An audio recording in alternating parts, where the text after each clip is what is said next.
देखिए, एक बात आप मानकर चलिए, मजदूर इस वक्त परेशान है, पूरे देश में पैदल चल रहा है, नंगे पाँव चल रहा है। राजस्थान में हमने सब जगह थानों में चप्पलें रखवाई, मजदूर यदि पैदल चल रहा है तो उसको चप्पल पहनाओ। जगह जगह एसडीएम्स की ड्यूटी लगाई, पुलिस की ड्यूटी लगाई कि भाई आप इनको सबको खाना खिलाइए, कैंप में रखिए, बसों को बुलाइए और बैठाइए। राजस्थान पहला स्टेट है जहाँ पे श्रमिक बस नाम देकर श्रमिक बसें चलाई गई। इस बात को आप समझ लीजिए, ये सिर्फ आरोप प्रत्यारोप नहीं है। दिल्ली में इनको कंट्रोल रूम बनाना चाहिए था, मजदूरों का दर्द होता तो रेल मंत्री तो 2 महीने बाद निकल कर आते हैं, नींद में सोते रहते हैं और आरोप लगाते हैं सीधे राज्यसभा। उनसे ये पूछिए, केंद्र सरकार की कोई जिम्मेदारी है क्या इस देश में? केंद्र सरकार नाम की कोई चीज़ है क्या? वो खत्म हो गई। वो हमेशा कहते हैं हमने ये मैसेज दे दिया और हमने गाइडलाइन जारी कर दी। आपका काम सिर्फ गाइडलाइन जारी करने का है। पैसा सबसे ज़्यादा आप लेते हो, टैक्स सबसे ज़्यादा आप लेते हो और सिर्फ गाइडलाइन की बात करते हो, कहीं नज़र आप आते नहीं। उत्तर प्रदेश में बसें इसलिए भेजी कि वहाँ लाठीचार्ज कर रहे हैं, पिटाई कर रहे हैं, मजदूरों को घुसने नहीं दे रहे। प्रियंका गांधी जी जब वहाँ गई और राहुल गांधी जब मजदूरों से मिले, उनका दर्द था तो उन्होंने उसी को रवाना किया।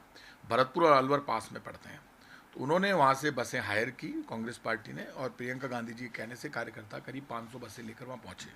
यूपी सरकार ने उनको अलाउड नहीं किया। हमें हमारा झंडा नहीं चाहिए, वो ये कह रहे थे वहाँ पे। मिस्टर जुबेर खान जो हमारे ऑल इंडिया कांग्रेस कमेटी के सचिव हैं, वो और जितने कांग्रेस पार्टी के लोग गए थे, विश्वेंद्र सिंह जी हमारे मिनिस्टर हैं, सुभाष गर्ग हमारे मिनिस्टर हैं, वो गए और जाकर कहा साहब आप ये बसें, हमें झंडे वंडे नहीं लगाने। प्रियंका गांधी जी ने ये इशू इस बात के लिए कि भाई आपने ये कहा, मुद्दा बना रहे हैं, क्योंकि जब बनाए तो बसें ले लेते, मजदूरों को जाने देते, आपकी बसें भी काम आती, वो तैयार नहीं हो रहे। कल निर्मला सीतारमन जी बोलती हैं गुस्से में, नाराज हो गए, बहुत बड़ा अन्याय हो गया, राहुल गांधी को सामान हाथ में लेकर मजदूरों के साथ पैदल चलना चाहिए। आप कौन है बहन जी? आप देश की वित्त मंत्री हैं, आप बड़ी बहन है राहुल गांधी की, आपको शर्म नहीं आती इस तरह की भाषा बोलते एक महिला को? महिला माँ और बहन के रूप में बड़ी सेंटिमेंटल होती है, बड़ी मार्मिक होती है, उनको बड़ा दर्द हो रहा है। अरे राहुल गांधी विपक्ष के नेता हैं, मेंबर ऑफ पार्लियामेंट हैं, ये उनकी जिम्मेदारी है कि वो निकल कर जाकर मजदूर की बात सुने। पहले जब विपक्ष का आदमी मजदूर की बात सुनता था, कोई इश्यू होता था, जाकर मिलता था, तो केंद्र सरकारें उसको बड़े गंभीरता से लेती थी। राज्य सरकार नहीं नहीं भाई, राहुल गांधी जी मिलने गए, हमने भी देखा है मजदूर का दर्द है, हम ये काम कर रहे हैं। वो नाराज हो गए, अरे नहीं नहीं नहीं नहीं, ये क्या तरीका है राहुल गांधी को? राहुल गांधी का नाम आते इतने नाराज क्यों होते हो? Rahul Gandhi member of parliament है, राहुल गांधी विपक्ष के नेता हैं, राहुल गांधी देश की सबसे बड़ी पार्टी के महासचिव हैं, पूर्व अध्यक्ष हैं। ये राजनीति करने की बजाय केंद्र सरकार में, देश में दिक्कत ये हो गई कि कोई भी चैनल आज प्रधानमंत्री जी से सवाल नहीं पूछता, केंद्र सरकार के फेलियरनेस पे डिस्कस नहीं करता।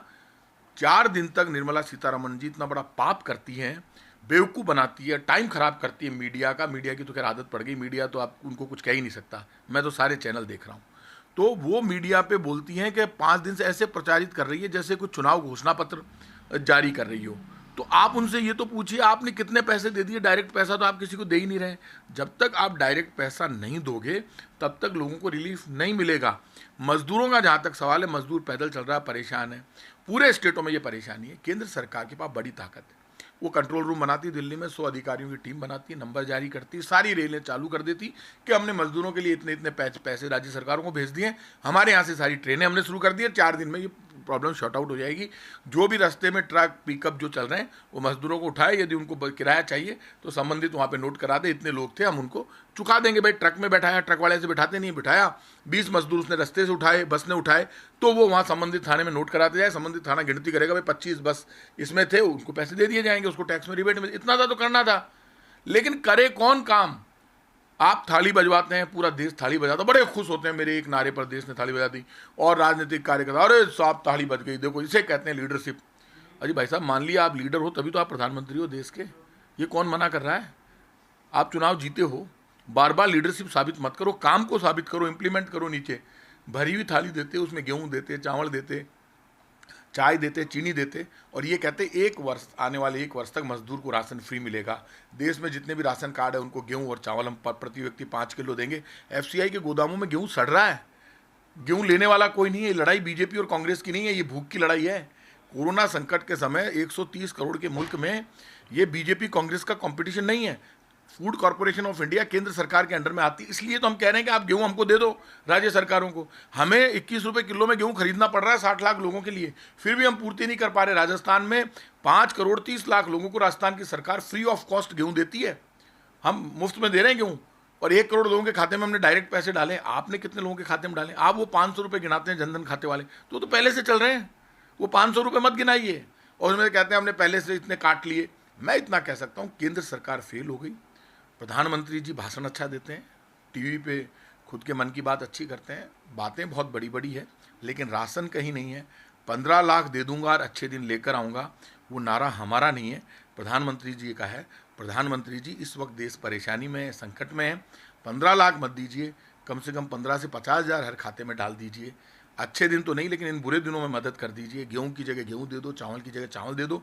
जो सड़ता है समुद्रों में फेंका जाता है वो गेहूं जनता को जारी कर दो। थोड़ा दर्द समझो। ये बात करना इस वक्त ना हिंदू, ना मुसलमान, ना सिख, ना ईसाई, कुछ भी नहीं है। जाति धर्म कहीं नहीं है। मंदिर, मस्जिद, गिरजा, गुरुद्वारा बंद है। कांग्रेस बीजेपी का टकराव भी कहीं नहीं है। आप देश के लीडर बनिए, आप बीजेपी के लीडर बनकर बात मत कीजिए। प्रधानमंत्री देश के लीडर होते हैं, प्रधानमंत्री पूरे देश के हैं, भाजपा के नहीं हैं। और केंद्रीय मंत्रियों की जो भाषा काम में ले रहे हैं, वो कभी राहुल गांधी जी के लिए, कभी किसी और के लिए, वो भाषा उनके लिए ठीक नहीं है। काम करना चाहिए। सामान उठा के चल दें, वो कौन है? वो क्यों नहीं चल रही सामान उठा के? मजदूर तो रोज़ उनके घर के सामने से जा रहा है। दिल्ली में जहाँ वो रहती है, निर्मला सीतारमण जी के घर के सामने से रोज़ दिल्ली जा रहा है। राहुल गांधी ने तो गाड़ियाँ भी लगा दी, प्रियंका गांधी ने बसें लगा दी। राहुल गांधी ने अपनी गाड़ियाँ उनके कार्यकर्ताओं की कारों में लोगों को भेज दिया। उन्होंने बाहर जाके ये भी पूछा तुम भूखे हो या खाना खाए हुए? निर्मला सीतारमण जी ने इतना बड़ा बड़ा बयान दे दिया। दिल्ली की सड़कों से रोज़ हजारों लाखों मजदूर निकल रहा है, लेकिन केंद्र सरकार का दिल नहीं पसीज रहा।